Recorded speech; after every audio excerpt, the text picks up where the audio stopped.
नमस्कार मित्रांनो, आपल्या सगळ्यांचं मनापासून स्वागत आहे आपल्या भक्तिमय परिवारात। या चॅनलवर तुम्हाला मिळतात जगद्गुरू नरेंद्राचार्य महाराज यांच्या प्रेरणादायी विचारांपासून धार्मिक माहिती, भक्तिमय कथा, नामस्मरणाचे महत्त्व, आध्यात्मिक मार्गदर्शन आणि आपल्या जीवनाला योग्य दिशा देणारे सुंदर संदेश। मित्रांनो, आपल्या हिंदू धर्मात असा एक महिना येतो जो साधा महिना नाही, असा महिना ज्यामध्ये केलेली भक्ती अनेक पटीने फळ देते, असा महिना ज्यामध्ये केलेले दान विशेष पुण्य देते आणि असा महिना ज्याला स्वतः भगवान विष्णूंनी आपलं नाव दिलं।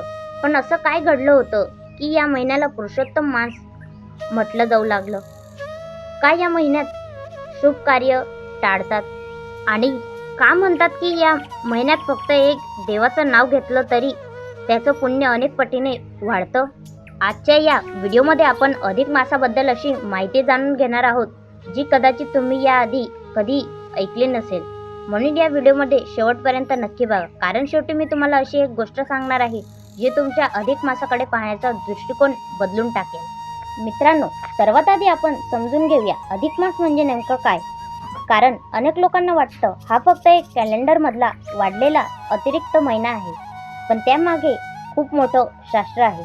आपलं हिंदू पंचांग चंद्र आणि सूर्य यांच्या गतीवर आधारित असतं। आता इंग्रजी कॅलेंडर सूर्याच्या गतीनुसार चालतं, पण हिंदू पंचांग मुख्यतः चंद्राच्या गतीनुसार चालतं। यामुळे चंद्र वर्ष आणि सूर्य वर्ष यामध्ये थोडासा फरक पडतो आणि हा फरक वर्षानुवर्ष वाढत जातो। हा फरक संतुलित करण्यासाठी साधारण दर 3 वर्षांनी अतिरिक्त महिना जोडला जातो, त्यालाच अधिक मास म्हणतात। पण मित्रांनो, हा महिना फक्त गणितासाठी नाही, हा महिना मन शुद्ध करण्यासाठी आहे, स्वतःला बदलण्यासाठी आहे आणि देवाजवळ जाण्यासाठी आहे। मित्रांनो, आता मी तुम्हाला एक अशी कथा सांगणार आहे जी ऐकल्यानंतर तुम्ही अधिक मासाला कधीही साधा महिना समजणार नाही। पुराणामध्ये सांगितलं जातं, पूर्वी सगळ्या महिन्यांना खूप मान होता। कोणता महिना उत्सवासाठी प्रसिद्ध होता, कोणता पूजापाठसाठी, तर कोणता शुभ कार्यासाठी। पण अधिक मासाला कोणीही मान देत नव्हतं। लोक म्हणायचे या महिन्यात शुभ काम करू नये। यामुळे अधिक मास खूप दुःखी झाला। त्याला वाटलं माझा जन्म व्यर्थ आहे, मला कोणी मान देत नाही, आणि दुःखी होऊन तो थेट भगवान विष्णूंकडे गेला। मित्रांनो, पुढे भगवान विष्णूंनी जे केलं ते ऐकून तुम्हालाही आश्चर्य वाटेल। भगवान विष्णू अधिक मासाला जवळ घेतलं आणि म्हणाले, आजपासून तू साधा महिना राहणार नाही, मी तुला माझं नाव देतो। आणि तेव्हापासून अधिक मासाला पुरुषोत्तम मास म्हटलं जाऊ लागलं, म्हणजेच भगवान विष्णूंचा महिना। या महिन्यात नामस्मरणाला इतकं महत्त्व का? मित्रांनो, अधिक मासात सर्वात जास्त महत्त्व दिलं जातं ते नामस्मरणाला। पण तुम्हाला माहिती आहे का, फक्त देवाचं नाव घेतल्याने इतका फरक का पडतो? कारण देवाचं नाव म्हणजे फक्त शब्द नाहीत, त्यामध्ये शक्ती असते। आजच्या काळात माणूस बाहेरून आनंदी दिसतो, पण आतून खूप तुटलेला असतो। तणाव, भीती, काळजी, नकारात्मक विचार हे सगळं मनाला कमजोर करतं आणि अशा वेळी नामस्मरणाला मनाला आधार देतं। जेव्हा आपण श्रद्धेने रामकृष्ण हरी, ओम नमो भगवते वासुदेवाय असं म्हणतो, तेव्हा हळूहळू मन शांत व्हायला लागतं। मित्रांनो, नामस्मरणासाठी मोठी पूजा लागत नाही, मोठा खर्च लागत नाही, फक्त श्रद्धा लागते। मंत्र जाप मागचं रहस्य। अनेक लोक मंत्र जाप करतात, पण फार कमी लोकांना त्यामागचं खरं कारण माहिती असतं। मंत्र म्हणजे फक्त शब्द नाहीत, त्या आपल्या मनावर परिणाम करणारी ऊर्जा आहे। विशेषतः ओम नमो भगवते वासुदेवाय हा मंत्र अधिक मासात खूप पवित्र मानला जातो। हा मंत्र जपल्याने मन शांत होतं, नकारात्मकता कमी होते आणि भक्ती वाढते। अधिक मासात दान का करावं?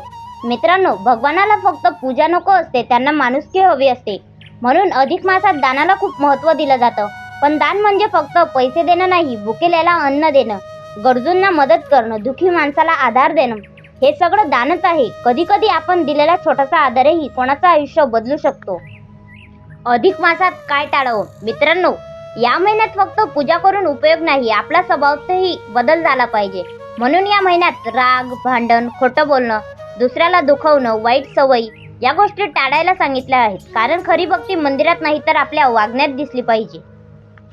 आजच्या काळात अधिक मासाचं खरं महत्त्व।